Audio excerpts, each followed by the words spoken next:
سیلاب زدگان کی مدد کریں اور خوب اجر و ثواب حاصل کریں، ان کی پریشانی دور کریں۔ فرمان مصطفیٰ صلی اللہ علیہ وآلہ وسلم ہے، جو کسی مسلمان کی پریشانی دور کرے گا، اللہ تبارک و تعالی قیامت کی پریشانیوں میں سے اس کی ایک پریشانی دور فرمائے گا۔ نمبر 2، انہیں کھانا پیش کریں۔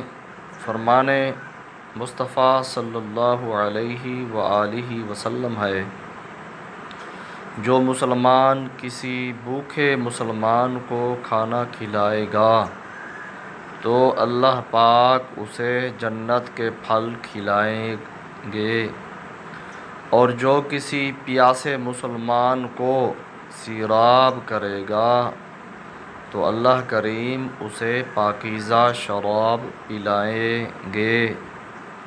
نمبر 3، انہیں رقم پیش کریں۔ فرمان مصطفیٰ صلی اللہ علیہ وآلہ وسلم ہے، جس نے مسلمان بھائی کی حاجت روائی کی، وہ ایسا ہے جیسے اس نے ساری عمر اللہ تبارک و تعالی کی عبادت کی۔